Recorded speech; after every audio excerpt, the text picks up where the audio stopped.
Bien amigos, pues en esta ocasión nos hemos venido hasta Guadalcacín. Como pueden comprobar, visitamos las instalaciones de Beiman. Beiman es un centro de especialidades médicas y medicina del deporte. Vamos a hacer un recorrido, un pequeño tour por esta clínica, que además, como yo he dicho anteriormente, es especialista para el deportista en todos los sentidos. Para hablarnos de ello, vamos a saludar a continuación al doctor Juan de Dios Beas Jiménez, que es director médico de esta clínica a la que estamos haciendo referencia, Beiman, y además especialista en medicina del deporte. Doctor, muy buenos días. Buenos días. ¿Cómo estás? Bienvenido a Clínica Beiman y encantado de poder mostrar nuestro trabajo diario a todos los telespectadores. Vuestro trabajo diario, doctor, que no es poco, pero para ir un poco ubicando a las personas que nos están viendo en estos momentos, cuando hablamos de Clínica Beiman, exactamente o concretamente, ¿a qué tipo de clínica estamos haciendo referencia? Bien, Clínica Beiman, aunque es una clínica que tiene origen en Guadalcacín, actualmente realmente es un grupo de clínicas, lo forman 8 clínicas muy especializadas en el tratamiento del deportista, tanto cuando sufre una lesión como para garantizar una práctica deportiva saludable. Es poco conocida todas las funciones que tiene la medicina del deporte, pero en cuanto al deportista lo que procuramos es garantizar una práctica deportiva saludable mediante la realización de reconocimientos médicos que detectan patologías que pueden agravarse con el deporte. También ese campo sí es muy conocido, que es el del diagnóstico y tratamiento de la lesión del deportista. En ese campo sí indicar que hay todo un equipo multidisciplinar de profesionales alrededor de ese diagnóstico y tratamiento de la lesión del deportista, traumatólogos, médicos del deporte, podólogos, biomecánicos, por supuesto fisioterapeutas, readaptadores, un equipo completo para tratar bien, diagnosticar y tratar bien esas lesiones. Y otro aspecto poco conocido de la medicina del deporte en este ámbito del deporte y rendimiento, que es la valoración funcional, es decir, obtenemos datos médicos de los deportistas para proporcionárselos a los entrenadores para que puedan optimizar las cargas de entrenamiento, de manera que no generemos lesiones y no generemos sobreentrenamiento. Ese es nuestro papel en ese campo, porque también hacemos una transferencia de esos conocimientos a la prevención y tratamiento de otras enfermedades. La actividad física es un medicamento universal que, así por hablar de algunos de sus efectos, beneficia el control del peso, por tanto en obesidad, sobrepeso es muy indicado, pero controla la tensión arterial, ayuda a bajar los niveles de colesterol, controla los niveles de azúcar, es imprescindible por tanto en el tratamiento de diabéticos, pero conforme se va investigando más en este campo, vemos que también es beneficioso para enfermedades tan diversas como la depresión, la ansiedad, el Alzheimer, el Parkinson y algunos tipos de cánceres también los previene, con lo cual esa prescripción de ejercicio de forma individualizada para mejorar y prevenir, o sea, para mejorar la salud y prevenir enfermedades, también es un campo muy importante en nuestro quehacer diario. O sea que vuestro trabajo, doctor, va dirigido especialmente a la atención del deportista accidentado federado.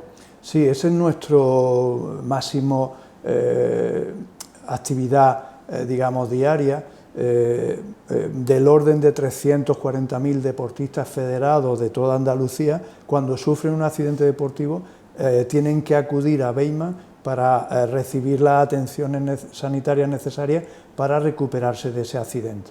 Entonces, es nuestra labor principal y lo llevamos en un sistema en el cual pues, el médico del deporte es el eje principal para el diagnóstico y filtrado de ese accidente, y de forma que en un primer momento sabemos si es necesaria intervención quirúrgica, entonces se deriva a los compañeros traumatólogos, si no es necesario pues se deriva a los tratamientos que necesite, ya sean de fisioterapia, rehabilitación, lo que necesite el deportista para recuperarse en condiciones óptimas para la práctica deportiva.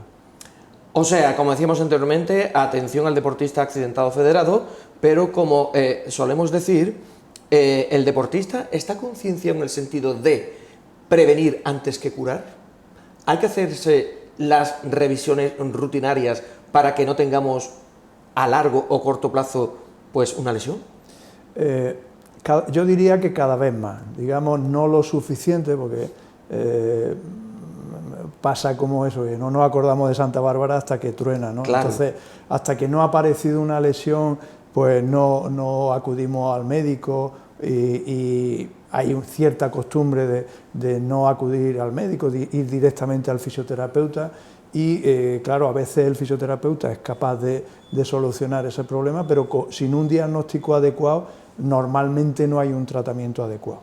La cultura de prevención nosotros la fomentamos mucho, y realmente cada año hacemos más reconocimientos médicos, que ya no se trata de decir si está el corazón bien o mal, es que se trata de decir si tiene algún problema en la columna que con determinado ejercicio podamos mejorar, o se trata de ver si la rodilla tiene algún problema que podamos prevenir alguna lesión. Se trata de adelantarnos a esos problemas para precisamente garantizar, lo que decía en primer lugar, una práctica deportiva saludable. Y en general, doctor, ¿la sociedad somos dados a hacer deporte? Sí. ¿O hay que un poco continuar educando al personal en ese sentido? Yo creo que cada vez hay más personas practicantes, hay más solicitud de asesoramiento, y lo que sí es verdad es que el deportista necesita un asesoramiento especializado. El deportista es, y más el de competición, un deportista es una persona que necesita que le entiendan lo que significa para él la práctica deportiva diaria, que la solución no sea es que si a usted le duele corriendo, pues no corra, sino que yo, como profesional de la medicina del deporte, tengo que darle solución para que esa persona siga practicando su deporte favorito, y para eso hay que contar con un equipo de profesionales que nos puedan dar soluciones. Es decir, muchos problemas de lesiones vienen por una mala apoyo corriendo, entonces se puede solucionar en muchos casos con una plantilla adecuada, pero esa plantilla adecuada las tiene que adaptar a ese deportista un profesional que entienda el deporte que practica. No es lo mismo un futbolista que tiene que meter esa plantilla en una bota de fútbol que un corredor de largas distancias, o simplemente un ciclista que puede necesitar en la cala pequeñas modificaciones. Entonces, en ese sentido, el comprender, el entender lo que significa el deporte para el deportista y entender al deportista es básico para darle soluciones y para darle una buena atención deportiva. Si encima entramos en temas de élite, como pueda ser el que para cualquier enfermedad no puedes utilizar una medicación concreta, sino que puedes tener problemas de doping y tienes que tenerlos presentes, tiene unas características la atención al deportista que es lo más adecuado recurrir al profesional correspondiente. Para ir finalizando, doctor, algo que nos inquieta a la gente que nos gusta el deporte. ¿El buen deportista tiene fecha de caducidad? No.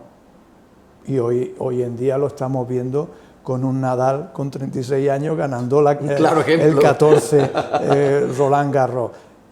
Para empezar a hacer deporte no hay edad. Es decir, yo nunca he hecho ningún deporte, tengo 70 años y quiero hacer deporte. ¿Puedo hacerlo? Se puede iniciar. Lo que tienes que asesorarte adecuadamente para saber qué deporte o en qué condiciones, cuáles son tus capacidades físicas, y adaptar esa práctica deportiva a su condición física, no a su edad. La edad no contraindica el deporte, y hay muy pocos pacientes o personas que no puedan hacer deporte. Es decir, si lo estamos viendo con los deportistas paraolímpicos, lo estamos viendo cada vez más con patologías. Antes tú tenías un infarto y te tenían en cama 3 semanas, ahora al día ya te están movilizando y procurando que hagas actividad física.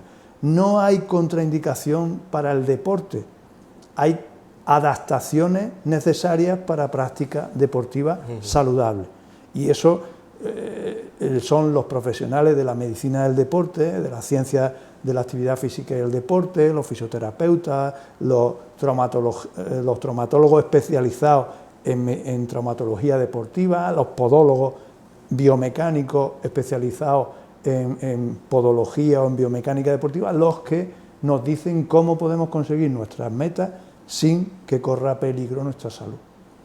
Pues para terminar, doctor, quiero que nos hable un poco sobre el equipo médico que formáis esta clínica, Beyman.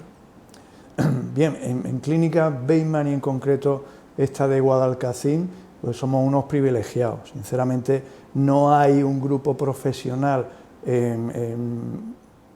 voy a ser realista, en Andalucía que pueda contar con el grupo de traumatólogos que contamos aquí en Guadalcacín, el grupo de biomecánica, por supuesto los fisioterapeutas especializados en lesiones deportivas que tenemos, los profesionales en la readaptación deportiva. Es decir, contamos con una serie de profesionales muy vocacionales para todas esas tareas. Y otra cosa muy importante que a veces se nos olvida, el apoyo de la gerencia, que siempre ha creído en ese proyecto y que ha invertido mucho dinero para que hoy en día esta clínica sea una referencia a nivel nacional de cómo hay que atender a los deportistas desde un punto de vista multidisciplinar. Perfecto. ¿Algo más que añadir, Juan de Dios? No, muchas gracias a vosotros por estar aquí y por supuesto pues que a disposición de todo aquel que lo necesite y intentemos no llegar a la lesión y prevenir antes, como antes comentado. Prevenir, como decíamos anteriormente, antes que curar. Eso es. Pues Juan de Dios Bea Jiménez es director médico, como decíamos anteriormente, en Clínica Beyman y además especialista en medicina del deporte. Muchas gracias. Y nosotros continuamos visitando las instalaciones de este centro de recuperación y adaptación médica y medicina del deporte, que nosotros que Beyman. Pues nosotros que continuamos visitando las instalaciones de Clínica Beyman y en esta ocasión, como pueden comprobar, nos hemos venido al área de fisioterapia. Vamos a hablar durante los próximos minutos precisamente con José Carlos Albadalejo, que es responsable de este área en el que nos encontramos, de fisioterapia y además osteopatía en Clínica Beyman. José Carlos, muy buenas. Hola, buenas. ¿Cómo estás? Muy bien. Cuéntanos un poco cuál es tu misión o tu trabajo como un poco dentro de este área, decíamos anteriormente, y como fisioterapeuta y osteópata. Muy bien. Pues nada, en primer lugar, bienvenidos a nuestro centro. Pues mira, yo como responsable de fisioterapia, en principio me encargo de coordinar, ¿no?, lo que es la labor de los 12 compañeros fisioterapeutas que estamos aquí, y vacaciones, coordinación de pedidos, de material y por supuesto de intentar que todo vaya bien, ¿no?, las cosas que vayan surgiendo y enfocar también un poco a nivel global, ¿no?, los tratamientos de todos los compañeros en común, ¿no?, que hacemos sesiones clínicas y demás, y después ya dar mi propia labor como fisioterapeuta, ¿no?, y como osteópata con mi propia agenda. José Carlos, ¿cuáles son habitualmente o normalmente o generalmente el tipo de lesiones que soléis atender más asiduamente? Pues hay varias patologías, ¿no?, o problemas estrella, ¿no? Nos entran, o hay muchos problemas de hombro, también dependiendo de la edad, ¿no?, pero hay muchísimos problemas de hombro. La espalda, tanto lumbares como cervicales, es algo que varias veces al día, ¿no?, tenemos en nuestra agenda. Y ya en pacientes más deportistas, las rodillas, muchísimos problemas de rodillas. ¿Tiene algo que ver en lo que es el perfil de la persona a la hora de tratar estas lesiones, José Carlos? Por ejemplo, haciendo referencia a lo que es la edad. Sí, hay patologías que son muy específicas de la edad. Ya estamos hablando de los problemas por ejemplo, de hombro, ¿no?, que hemos comentado antes, en un perfil 50 y tantos, 60 años, que no han hecho mucho deporte y malas posturas y demás, suele dar mucho problema. Y el enfoque de tratamiento no puede ser el mismo en una persona joven, en una persona de más edad, donde a lo mejor no se le puede meter más carga de trabajo, de fortalecimiento y demás. Entonces el perfil de la lesión sí nos hace cambiar el tratamiento y ya los procesos degenerativos como la artrosis, ¿no?, en rodillas, caderas y demás, pues lógicamente influye la edad. José Carlos, seamos deportistas o no, Sí. es importante, yo siempre digo, acudir a los especialistas en estas revisiones rutinarias, ¿no? Para que las lesiones, si surgen, no sean tan contundentes. Sí, es cierto, es verdad que un trabajo preventivo, ¿no? Siempre decimos que la fisioterapia está para ayudar no solo cuando hay lesiones, sino antes de las que haya para prevenir, ¿no? Y al final siempre digo lo mismo, ¿no? Que muchos pacientes vienen para tratarse de lesiones, pero al final se quedan con nosotros para prevenirlo, ¿no? Cuando nos conocen, pues ya se quedan para prevenirlo y tenemos mucha gente como de mantenimiento, ¿no? Por decirlo así, para evitar, ¿no?, que se le vuelvan a reproducir las lesiones. Yo creo que ahí, en ese sentido, es donde debe llegar lo que es la concienciación, ¿no? No solo, como hemos dicho anteriormente, José Carlos, con las personas deportistas, sino con todo el mundo en general. O sea, no por no hacer deporte no vamos a sufrir una lesión. ¿No? Evidentemente, las malas posturas, la actividad física, ¿no? Que no deporte en personas que hacen mucha actividad en su casa,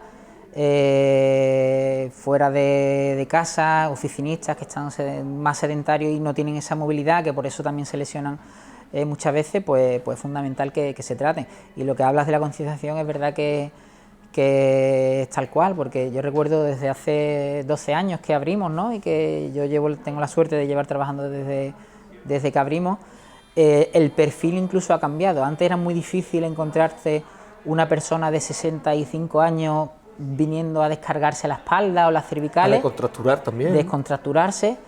Antes tiraban de ibuprofeno, de cositas así, o sea, aguantaban, y ahora tenemos ese perfil de paciente que no se tenía hace 15 años. Quizás también porque actualmente, José Carlos, por todos he sabido que la sociedad en general está más concienciada para con el deporte, sí, con lo cual tiene que haber más lesiones. Tiene que haber más lesiones, y ahí es lo bueno, ¿no? Que no somos islas profesionales, es decir, están los preparadores físicos que trabajan, cada vez hay más concienciación sobre también los preparadores físicos, que antes había estado viendo cómo trabaja mi compañera. Ellos también indican más fisioterapia, nosotros indicamos más ejercicios pautados por los preparadores físicos, y es verdad que el aumento de actividad deportiva genera más lesiones, pero también más concienciación de que hay que cuidarse y no solo actuar cuando hay lesiones, sino la prevención, así que es un buen Claro, círculo. es que el comentario generalizado habitualmente es: hombre, es que yo sufro de lesiones porque hago mucho deporte. ¡Ojo! Pero es que también hay que saber hacer deporte. Sí. El Por aumento... ejemplo, el calentar antes de hacer deporte, yo creo que es fundamental e importantísimo. Sí, es fundamental aumentar la temperatura del tejido muscular, corporal, ¿no? Para hacer la actividad, porque la musculatura está más moldeable y demás. Y es cierto que esa concienciación está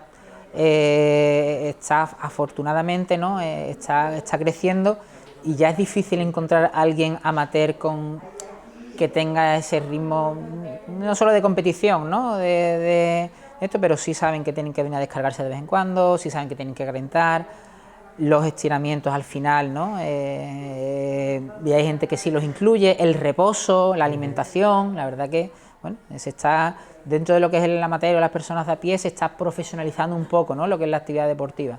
Otro comentario que habitualmente solemos escuchar es ese de, bueno, yo llevo muchos años haciendo deporte y no hace falta ir al fisio porque nunca he tenido ninguna lesión, pero aunque no tengamos lesión, hay que venir al fisio. Hombre, al final hay muchas patologías que no porque nos duela estamos creando malos hábitos, ¿no? Hay muchos problemas que a largo plazo pueden dar la cara, como por ejemplo una artrosis de cadera, ¿no? Voy a poner un ejemplo, ¿no?, muy gráfico. Pues a lo mejor esa lesión se ha producido por el mal apoyo durante años y años, que no molesta, hasta que llega un momento en que la articulación ya no puede más, ¿no? Y da la cara a ese dolor. Pues a lo mejor con una descarga, una movilidad, un estudio biomecánico de plantillas y demás, pues el cuerpo estaría más equilibrado, ¿no? Y no se podría llegar a producir tanta tensión en esa articulación. ¿Estas lesiones son generales? Quiero decir, ¿es lo mismo una lesión en una persona con 60 años que en una de 20? No. Aunque los objetivos de tratamiento puedan ser en una primera parte los mismos, ¿no? Bajar inflamación, dolor, aumentar movilidad, al final hay que adecuar también el tratamiento y el objetivo final de tratamiento hacia donde queremos, ¿no? Donde el paciente relata que quiere llegar a su finalidad, ¿no? Un paciente de 20 años que quiere seguir haciendo baloncesto por las tardes con sus amigos, o gimnasio, lo que sea, necesitará un tipo de trabajo más específico, más intensivo, ¿no?, digámoslo así, para llegar a volver a retomar una actividad deportiva, ¿no? Y a un paciente de 60 años, que cada vez los hay más, que aguantan, ¿no? Y que les gusta hacer mucha actividad deportiva, pero generalmente no es lo habitual, pues necesitan recuperarse, no tener dolor, unos buenos hábitos posturales y quizás no van a estar tanto sometidos, ¿no? a la actividad deportiva. O sea, con todo esto que nos está comentando José Carlos Albadalejo, es importante que todos ustedes sepan hacer deporte, pero que también estén asesorados por un profesional a la hora de hacer deporte y a la hora, pues, de acudir, tengamos lesión o no, al fisio. Eso es. ¿Algo más que quieras comentar antes de terminar? Pues nada, simplemente que aquí en Clínica Beiman pues abrimos las puertas a toda persona que quiera conocer el centro, que tenga algún tipo de patología, de lesión o simplemente prevenir, ¿no? que las haya y estamos encantados de poder atenderle y nada, aquí estamos. Y como pueden comprobar con José Carlos Albadalejo, fuera lesiones, pero hay que seguir viniendo. Gracias. Nada, a ti. Pues en esta ocasión, como pueden comprobar, hemos visitado también dentro de Clínica Beiman lo que es el área de fisioterapia. De todo nos ha puesto al día precisamente pues José Carlos Albadalejo, que es responsable de este área de fisioterapia y también osteopatía. Pues fíjense ustedes que en Clínica Beiman no solo nos cuidan por dentro, sino también por fuera, estéticamente hablando. Por eso, en esta ocasión nos hemos instalado en el área de microinjerto capilar y medicina estética de esta clínica. Para hablarnos de todo ello, pues nos hemos sentado este ratito con la doctora Miriam Blanco, que es especialista en medicina estética y microinjerto capilar, precisamente. Doctora, muy buenas. Muy buenas, ¿qué tal? ¿Cómo estás? Muy bien. Oye, lo que yo acabo de comentar, ¿no? Qué importante es que nos cuidéis desde Clínica Beiman por dentro, pero hoy día como que todos, absolutamente todos, vivimos mucho de nuestra imagen. Es importante que nos cuidemos también en ese sentido. Es muy importante porque no se trata, aunque no vivas de tu imagen, tiene muchísima influencia en el estado de ánimo, en cómo nos enfrentamos a las cosas, en la percepción que tenemos de nosotros mismos. Y no hay que olvidar el que no solamente está el plano físico, sino también el plano psicológico. Así que es un buen complemento. Bueno, sois, yo digo siempre, que pioneros en Andalucía en microinjertos, desde hace un par de añitos. ¿Está la sociedad en general concienciada para con estos microinjertos? Y además que yo creo, doctora, que accede el público en general, sobre todo cuando empezamos a ver la caída del cabello y somos aún jóvenes. Sí y no, todavía nos falta un poquito de concienciación. La gente, digamos, se había acomodado a que cuando el pelo se empezaba a caer a partir de una determinada edad, o incluso gente muy joven que comenzaba a perderlo, no había nada que hacer. Simplemente observarlo hasta que perdían todo y fin del cuento. Y hoy en día ya sabemos que no es así. Se sabe desde hace por lo menos una década que empezaron a tener mucha cabida los microinjertos capilares, pero cierto es que hasta hace apenas unos años la gente acudía a realizárselos fuera de nuestro país, pero hoy en día eso no es necesario, la técnica ha evolucionado, ya tenemos profesionales suficientemente formados y especializados en ello, y no solamente es que se pueda hacer algo, sino que ya no es necesario ni largos desplazamientos, ni largos costes, ni correr el riesgo de que te ocurra algo y no estar donde te lo han realizado. O sea, podemos decir a estas alturas de la película, doctora, que aquella persona que no tenga pelo hoy día es porque realmente o no le importe, o no quiere, o, por otro lado, le dé miedo. Exacto. Y si le da miedo, pues yo lo que le animo es a que pida una primera cita de consulta, de diagnóstico, donde le va a ver un médico especializado, donde le va a seguir, donde le va a poder... Lo primero es diagnosticar y en base al problema que tenga ofrecerle la solución que más se adapte a él. Fíjate, doctora, que algunas de las personas que vienen en nuestro equipo para valorar un poco el trabajo que hacéis desde Clínica Beiman, la primera pregunta, por eso yo anteriormente he hecho referencia al miedo, ¿qué ha hecho es, ¿duele? Como cualquier procedimiento quirúrgico conlleva una anestesia, en el caso del microinjerto es una anestesia locorregional y una sedación muy ligerita con medicación para que sea un proceso sencillo, placentero para el paciente. De hecho, te puedo decir que la mayor parte de los pacientes se duermen durante gran parte de la cirugía porque, bueno, pues con la anestesia se busca que el paciente esté confortable, sobre todo. O sea que no hay que tener miedo, ni susto a lo que es el dolor, porque, como ha dicho la doctora, tenemos anestesia, y yo creo que también preocupa un poco, despéjenos esa duda, doctora, lo que es el proceso postoperatorio, ¿no? Como es normal. Es un proceso postoperatorio, el de la actualidad y el de la técnica que realizamos hoy en día, muy cómodo. Durante los 2 primeros días sí que os pedimos un poquitito más de reposo, estás en casa un poquitito más tranquilo, pero a partir del segundo día la gente hace vida absolutamente normal. ¿Con esto qué quiero decir? Gente que va al trabajo, grandes esfuerzos físicos no, para hacer deporte esperamos algunos días más, pero la gente puede ir a trabajar, hacer vida normal, salir a la calle, o sea que... ¿Por qué? Porque también se controla desde casa, también ponemos un tratamiento para el dolor en el domicilio, para el picor, para cualquier molestia que pudiera surgir y te permite mantener una vida absolutamente normal desde 48 horas de realizada la cirugía. Otra cuestión que es muy habitual y que solemos escuchar es, ¿cuántas intervenciones se necesitan? Bueno, la norma general nos dice que depende de lo que el paciente precise, es decir, depende de la cantidad de cabello perdido. Lo habitual es que si la gente acude a tiempo, en el caso de que sea necesaria la intervención, sea una cirugía. Y en una cirugía intentar cumplir las expectativas del paciente. Pero hay veces que el proceso ha avanzado demasiado y no es suficiente con una, ¿vale? Entonces, a veces recurrimos a 2 cirugías para complementar y para obtener los resultados deseados, o porque quizá la patología se ha dejado avanzar mucho y no ha sido un tratamiento tan precoz como nos hubiera gustado, y entonces son necesarias 2. Pero para eso lo mejor es acudir, valoración y plantear qué es lo necesario y sobre todo qué expectativas tiene el paciente, a qué quiere llegar y qué quiere lograr. Y manos a la obra. Exacto.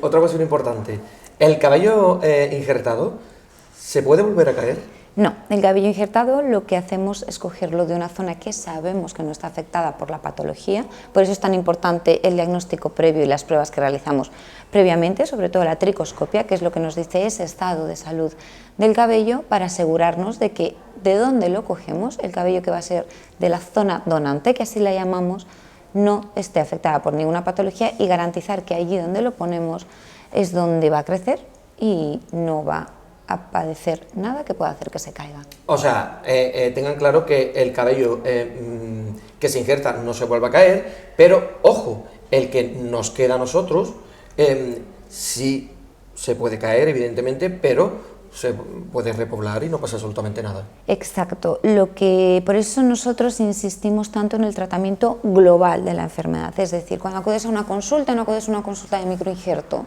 sino una consulta de tricología, en la cual se te va a diagnosticar y el microinjerto nos da solución para ese cabello que ya se ha perdido, pero tenemos que seguir tratando el cabello, o bien el que está sano o el que se ha empezado a afectar pero no se ha caído todavía. ¿Para qué? Para que no se pierda, para recuperarle y para proteger y conservar todo, porque si no, sabemos que el trasplantado va a ir muy bien, el microinjerto va a ir muy bien, pero el resto, la patología puede seguir su evolución normal. ¿Y eso cómo lo evitamos? Con un adecuado control, con tratamientos de mantenimiento y tratamientos complementarios. Bueno, pues últimamente como que se está escuchando mucho esto de los microinjertos capilares, pero en líneas generales, doctora, estéticamente hablando, ¿qué suele preocupar al personal? Bueno, Pues no sé, la aparición de las arruguitas. Exacto, por lo general en el caso, depende un poquito, aquí sí que diferenciamos entre hombres y mujeres. Los hombres lo primero el cabello y luego también las primeras arrugas, las arrugas de expresión, la pérdida de volumen, porque es por lo que se caracteriza el envejecimiento facial, que vamos perdiendo esos volúmenes que nos dan ese aspecto más lustroso cuando somos jóvenes. Eso por un lado, y en el caso de la mujer también hay el cabello no se pierde de forma tan llamativa, es cierto que la patología capilar es menor en la mujer, pero también empieza a quedarse más débil, a tener menos brillo, y eso también se puede tratar. Y en el caso del aspecto en general, las arruguitas faciales, por supuesto la pérdida de volúmenes y la pérdida sobre todo de la calidad de la piel, para lo cual también tenemos muchos tratamientos que la pueden mejorar, las manchitas, etcétera. Importante lo que acaba de puntualizar la doctora.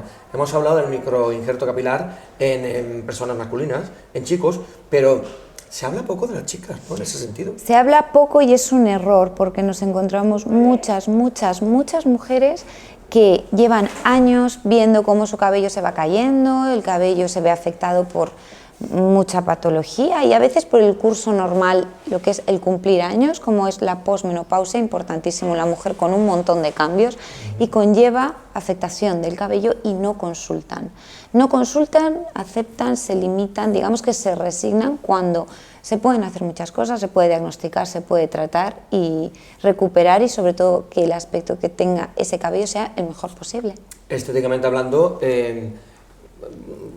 pienso, supongo, doctora, que en un tanto por ciento muy elevado preocupa a la sociedad en general, lo que es el envejecimiento, y supongo que vendrán personas que digan, doctora, yo con la edad que tengo ya no puedo hacer nada por mi estética, físicamente hablando, haga conmigo lo que quiera. ¿Existen esas pacientes o esos pacientes? Sí, claro que existen y a veces de mucha más edad de la que pensamos. Quiero decir, no todos son gente que se mueve entre una horquilla que va de los 40 a los 60 años, donde vienen los grandes cambios, donde se empiezan a marcar arrugas, volúmenes, tal. No, nos encontramos gente de más edad que obviamente sus expectativas no van a ser querer volver a aparentar 20 años, pero quieren mejorar. Quieren verse bien, que tienen buena calidad de vida. Hoy en día cada vez vivimos más, lo hacemos más años y queremos hacerlo mejor, no solo a nivel de tener menos enfermedades o que se cronifiquen en la medida de lo posible y no afecten a nuestra calidad de vida, sino de vernos bien, porque es súper importante, como decíamos antes, cómo influye eso en nuestro estado de ánimo, en nuestra estabilidad emocional. Y acude mucha gente con 70 años e incluso más que quieren verse mejor, verse un poquitito mejor. Y también podemos ayudarlas, por supuesto. Claro que sí, así yo creo que es importante el mensaje que acaba de lanzar la doctora, y es que si estéticamente y físicamente nos encontramos bien, pues eso va a repercutir, sin lugar a dudas, en el plano psíquico, psicológico y anímico. Así bueno, es. pues yo creo que es importante que animemos a todas las personas, doctora, que nos está viendo en estos momentos y que se quiera sentir bien físicamente, para encontrar incluso, que yo creo que es muy importante, la felicidad, a que acudan a Clínica Beiman, ¿no? Exacto, que nunca es tarde para encontrarse bien y verse un poquito mejor. Y anunciar, bueno, pues la apertura de nueva unidad de medicina estética en todas las clínicas Beiman, ¿no? Exacto, estamos en pleno proceso de expansión, aquí ya llevamos casi 3 años.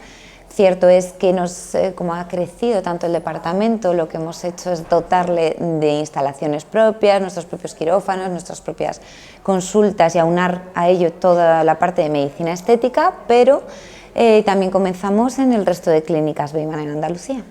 Perfecto, pues antes de despedir a la doctora Miriam Blanco, yo voy a aprovechar la coyuntura en primera persona, ya que estamos, ¿qué necesito? Pocas cositas, pero siempre se puede hacer algo más. Todo es mejorable. Exacto, todo es mejorable.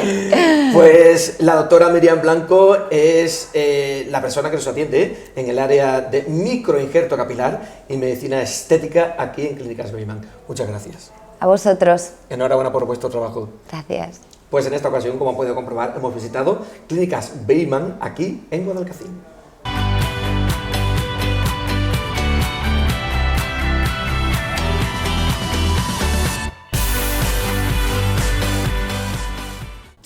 Bien, amigos, pues en esta ocasión el programa de Robert, y una vez más, les saluda desde las fantásticas instalaciones del Hotel Jerez. Y ahora que llega el buen tiempo, ustedes no se pueden imaginar de la piscina maravillosa que podemos disponer.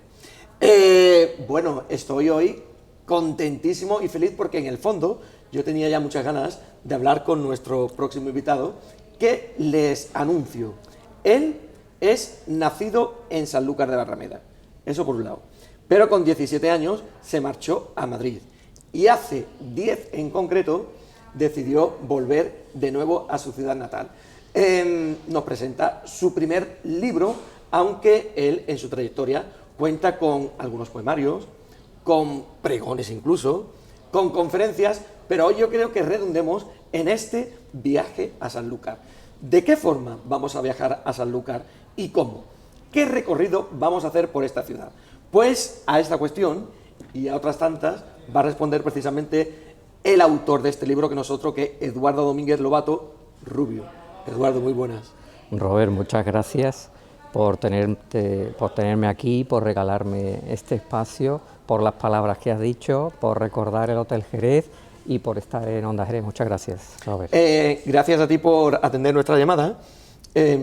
Fíjate, cuando has dicho por venir al Hotel Jerez, a mí me encanta venir aquí, porque es uno de los primeros hoteles que comenzaron a funcionar en la ciudad de Jerez de la Frontera y actualmente sigue siendo uno de los más importantes. O sea, es un hotel que nos trae muchos recuerdos a nuestra memoria, ¿no? Claro que sí, además está en un sitio mágico, principal, estratégico, logístico, por distintas razones, y la última la hemos comprobado con la maravillosa Feria del Caballo de Jerez de la Frontera. Que la teníamos aquí justamente frente a nosotros. Eduardo, bueno, yo creo que no me he equivocado en ningún dato de los que he mencionado sobre tu persona. No, has acertado, lo has dicho muy rápido, muy bien. Fíjate, Eduardo, que naces en Sanlúcar y a la edad de 17 años te marchas a Madrid. La época de la movida, Robert.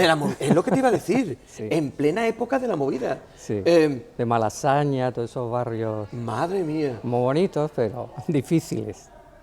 en aquellos tiempos. En aquellos tiempos. En aquellos tiempos. Porque yo creo que en aquellos tiempos la movida fue una gran novedad para todo el mundo. Sobre todo para la gente que residían en aquellos tiempos y en esos momentos en la capital, ¿no? Claro, y además la universidad tenía ese componente ideológico, tanto de derechas como de izquierdas. Centro no había tanto, aunque estaba Suárez por ahí evidentemente, que yo creo que ya ha perdido. Ya los niños y las niñas van a aprobar, pero ya no hay vinculaciones ideológicas, o por lo menos eso me parece a mí. Y antes no, antes había una participación grande en todos esos Masiva, movimientos. además, Sí. en esos movimientos. Y además te marchas, fíjate, Eduardo, ahora vamos a hablar del libro, pero yo creo que... Como decía Paco Umbral. Eso te iba a decir, yo vengo a hablar de mi libro. Eduardo, te marchas a Madrid con 17 años. Sí. O sea, siendo un auténtico joven, y además yo creo que con esa edad es con la edad que tenemos más inspiraciones y más ganas de vivir Sí. y de comernos el mundo, además. Claro, y además no lo has dicho tú, lo digo yo, con 17 años, y vengo de pueblo, y era de Y pueblo. de Sanlúcar, además. Claro, que eso se nota muchísimo, incluso en cómo manejas el acento, cómo te diriges a la gente, el concepto que entonces se tenía de un andaluz y de un andaluz del sur de Andalucía. Había muchas connotaciones que te daban un zamarreón importante Claro, cuando yo no- llegabas. Claro, yo no sé si en ese sentido, Eduardo, tú incluso tuviste un apéndice de, no miedo, pero sí respeto, al salir de un pueblo, ciudad como Sanlúcar de Barrameda, y marcharte a una capital como Madrid, sin saber lo que realmente te ibas a encontrar aquí. Hombre, yo estaba en un colegio mayor, primero estuve en la residencia de San Juan de Dios, en el hospital de López de Hoyos, porque mi primo es hermano de San Juan de Dios, y hasta que encontramos el colegio mayor, yo estuve alojado en la parte de arriba de la clínica psiquiátrica del Sagrado Corazón, ¿En serio? en López de Hoyos, en Madrid, allí con los curas y todo, una experiencia muy bonita. Y luego, hombre, protegido en el colegio mayor, quieras que no, hay un ambiente de gente de toda España, que te puedes mimetizar más con la ciudad, porque luego por la noche vuelves a un sitio donde está la gente de tu edad y estás haciendo una especie de relación con todas las partes de España, que al fin y al cabo de las que se trataba, de socializarte. Estudiar está muy bien, pero lo importante es socializarse y llegar a la conclusión pues, de que España era muy grande. Ya ahora no sé lo que es, pero antes era muy grande y eso se Sí, ahora no sé lo que es. y eso se plasmaba en el colegio mayor, ¿no? O sea, que tú la idea la tenías clarísima, de marcharte a Madrid. Sí, bueno, y mi padre lo tenía más claro todavía. O sea que Porque yo quería lo que te tenía fuera claro. él. Claro, él quería que yo estuviese allí porque había vivido una época, pero no mucho, y tenía el empeño de que yo tuviese esa oportunidad, y se lo agradezco evidentemente muchísimo, Robert. O sea, haces tu vida en Madrid, Sí. pero hace 10 años concretamente decides volver. ¿Por qué, Eduardo? Pues mira, porque mi padre había fallecido y la casa familiar es una de estas hoy se llama, con lo de la vuelta al mundo, casas de cargadores de Indias. Entonces, una vez que la casa se quedó sin nadie, mi padre era el último de la familia que aguantó allí el tirón hasta que falleció, y yo decidí reconstruirla, dedicársela a él, pintar todas las paredes con versos suyos y hacer una especie de monumento dentro de la ciudad, que era la casa de la familia, Con ese propósito me vuelvo, dedico todo el tiempo del mundo y bastante dinero. Y bueno, y ese fue el motivo. Y luego empiezo a echar de menos Madrid y bueno, por mi profesión también me puedo permitir estar 3 o 4 días al mes allí, me doy un bañito de Cosmópolis y me vuelvo. De nuevo para acá. O sea, pero ya actualmente, Eduardo, la mayor parte del tiempo la pasas aquí. Sí. Sí. Porque ya necesitas tranquilidad. Bueno, no tanta como tú. No tanta.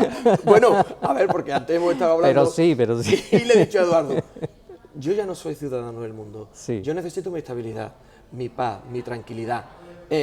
Bueno, te puedo argumentar porque te he dicho eso. Sí, sí. Y es que, claro, yo estoy tan liado todos los días de mi vida que necesito ya de vacaciones. Claro. Por eso necesito un colchón en el que recostarme al menos durante el mes de julio. Cuando llegue agosto, otro gallo cantará. Pero de momento necesito eso. Sí. Yo creo que la vida va por etapas también un poco, Sí. ¿no? Hombre, además es muy bonito, en concreto lo que estás hablando de Jerez, las zonas tan castizas, si me permites, haciendo la extrapolación de Madrid a Jerez, y donde tú puedes entrar en un tabanco, en un sitio, en otro, y vas haciendo esos conocidos de horas del día a las cuales vas a los sitios, te tomas algo y te vas. Y esa familiaridad la dan sitios como este, como Jerez especialmente. Y de hecho, cuando hace un efecto llamada a tantísima gente desde el Asia, desde los Estados Unidos, desde la América Central, desde Europa, hace tanto efecto llamada a Jerez, eso no es por casualidad. No, evidentemente. Somos una ciudad, yo siempre digo, internacional, incluso universal, por muchos elementos. Llámese vino, caballo, flamenco, circuito. Bueno, y ahora cuando se concurre a la capitalidad cultural europea, En el 2030, ¿no? Exactamente. Que, bueno, 2030 parece que estamos hablando. No, eso está a la vuelta de la ahí, esquina, Eduardo. Eso Fíjate que te iba a decir eso, a ti, 5 meses más de vacaciones tuyos y te lo tienes. y la tenemos encima. Lo importante, yo digo, al final, Eduardo, es que vivamos intensamente. Claro. En los tiempos que nos encontremos, que lo disfrutemos y seamos felices. Por supuesto. Como felices, todos ustedes van a ser si acceden a este primer libro de Eduardo Domínguez Lobato Rubio, y es, como yo decía anteriormente, un viaje que vamos a hacer por Sanlúcar de Barrameda, pero es un recorrido por Sanlúcar un tanto especial, porque si yo digo, Eduardo, que este libro es un poco como un jeroglífico, que el efecto a cada una de las personas o cada una de las personas que lo lea va a ser de una forma especial, individual y personal, ¿me estoy equivocando? No, en absoluto. Es más, me arriesgo y te propongo, que te lo voy a dedicar y regalar, por supuesto. Muchas gracias. Que cuando lo leas vas a sentir que has vivido muchas de las cosas que dicen ahí. No las vas a ver desde fuera, sino que te vas a meter dentro. Por eso es el viaje, es la propuesta. No solamente es la acción, viaje a, sino la propuesta. Ve a, haz esto. Y cuando lo hagas y te metas en unos personajes, por eso hay tantos dibujos, hay 22 dibujos en concreto, seguro que te sientes identificado, o se sienten nuestros amigos y amigas que puedan leerlo, ojalá que sean muchos, y se sientan identificados con personajes, con sitios, con emociones. Al final en la vida lo que nos atraen son las emociones. Los sitios bonitos están muy bien, pero se quedan fríos si no le metes un pálpito del corazón. Oye, qué bonito eso, porque además, cuando hablamos de emociones, para ti unas, para mí otras, y para otras personas, otras distintas, evidentemente, lo importante es que las sintamos, pero que no podamos describirlas. O sea, quiero decir, tú tienes tus emociones, yo tengo las mías, pero yo ¿cómo explico que estoy feliz, que es una emoción, claro, al fin y al cabo? Claro. Se puede argumentar, pero yo creo para que... eso están las redes sociales que ponen, estoy feliz, y punto, ¿no? Claro, y pero... la gente se queda en esa impronta, bueno, tú interpreta qué es lo que está viviendo en ese momento, claro, para que se sienta feliz. ¿Y tú cómo describes la emoción de la felicidad? Porque estás sonriendo, es muy difícil. No, está más relacionada con la paz y con la tranquilidad, que es lo que tú decías Lo al que hablamos principio. anteriormente, exactamente. Sí. Bueno, pues aquí tenemos unas tarjetas. Sí. Parece que estuviéramos en televisión, ¿eh? Con las tarjetas. Y unos personajes. Y unos personajes. Vamos a hacer un recorrido por Sanlúcar de Barrameda con una brújula. Porque es un marino. Ten en cuenta que el libro está en 3 tiempos. Entonces, un marino está en la Boya del Perro. No sé si conocéis, la Boya del Perro es la que está frente a Salmedina, a Chipiona. Ahora se llama Juan Sebastián Elcano. Esa es la que le da la entrada a la embocadura del río Guadalquivir, ese canal Sevilla-Bonanza, Bonanza-Sevilla. Ajá. Esa es la número 1. Entonces, ponemos al marinero en un barco en ese punto y de pronto aparece un tsunami. Y al contrario de ser un problema, él aprovecha esa ola gigante para, como si fuese un surfero, coger la ola y ponerse a navegar por toda Sanlúcar. Y se va metiendo junto con el agua por todas las calles de Sanlúcar. Por eso Y a partir de ahí empieza la aventura. va apareciendo un posicionamiento en el cual el marino dice en cada sitio donde se encuentra qué posición tiene. Esa posición, para que sois aficionados a la náutica, está determinada por la longitud, la latitud y el rumbo de esos 360 grados, qué rumbo lleva tu embarcación. Entonces, si tú estás, por ejemplo, en la Cuesta de Belén o en la Plaza del Cabildo, sabes exactamente dónde estás, porque aparece en un capítulo la longitud, la latitud y un rumbo. Ese rumbo es el que te va diciendo dónde vas. Y paralelamente, el marino o el relator va contando qué pasaba ese mismo día ayer, qué vida había, qué personajes había. ¡Qué maravilla! Y esa secuencia de hoy yo voy por aquí y me están pasando estas cosas, pero ayer había una vida distinta con unos personajes distintos que iban con sus problemas, sus sentimientos, sus ilusiones, sus verdades, sus mentiras, sus miserias, sus grandezas, y eso es lo que se va contando todo a la vez. Entonces, esos personajes, esos 22 personajes, hay muchos más en el libro, pero la propuesta es que cada uno o cada una, cuando termine de leer cada capítulo, diga, ¿a qué le pongo yo cara? ¿A qué de lo que he leído, a quién de lo que he leído le quiero poner cara?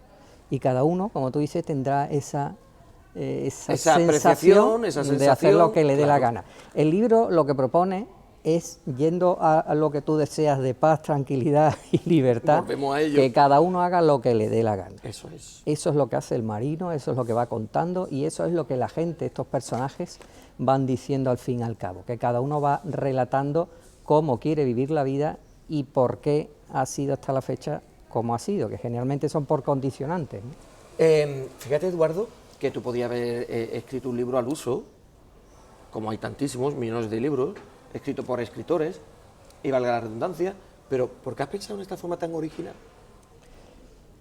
Porque hay que provocar. Tú en tu programa provocas continuamente. Las veces que yo te he visto, bueno, dices que no entrevistando, charlando con los personajes, vas a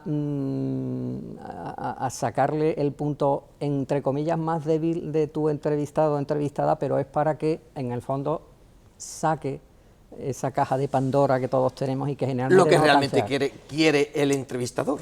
Claro, exactamente. A través de la charla, claro. Eso es. Entonces el libro lo que propone es un revulsivo y una provocación. Y ya está. Bueno, además, una provocación a través de lo que es la cultura y la historia de una ciudad como Sanlúcar de Claro, Barrameda. evidentemente. Yo creo, Eduardo, que es un libro, en el fondo, muy educativo. Sí, va narrando documentos, va narrando monumentos, va narrando calles, va narrando personajes que existieron, narra un poquito de cuando los duques de Medina Sidonia invitan a los reyes de Castilla a un homenaje en el Coto de Doñana. ¡Qué maravilla! Que es tal el homenaje que le hacen a los reyes, que los reyes dicen quiénes son estos personajes que tienen más riqueza que yo. Y ahí empiezan a quitarle impuestos y de ahí viene el declive de Sanlúcar de Barrameda, cuando desde Castilla le empiezan a quitar privilegios. En aquel momento. En aquel momento, estamos hablando de 1660, por ahí. Igual que pasa hoy con los impuestos, por eso están todas las comunidades autónomas fritas para ver qué ponen y qué quitan. Para que veamos que al final, aunque haga muchos años, todo es cíclico. Todo es cíclico, no cambia nada, el ser humano sigue siendo el mismo. Por eso Don Quijote está ahí tan vivo, porque cuenta las miserias, lo que te decía antes, las alegrías, las tristezas, las pobrezas, las riquezas, el miedo, el amor, la pasión, el odio, es todo, y eso es el ser humano. Entonces eso está siempre ahí, gracias a Dios. No, Sí, es que no hemos cambiado. Porque si no, qué aburrimiento, ¿no, Eduardo? Sería muy triste. Sería muy... Y mira, para hablar de tristeza ya está el coronavirus, eso ya. que ya hemos tenido... Por cierto, no me gusta mucho hablar de pandemia porque ya a estas alturas, Eduardo, no le quiero dar más importancia que la que tiene. Pero ¿tú cómo lo has vivido todo esto? Pues mira, yo lo he vivido, hombre, con la angustia al principio que la ha vivido todo el mundo, pero luego a mí la soledad no me preocupa. ¿No te asusta la soledad? No, me ocupa, pero no me preocupa. ¿No te preocupa?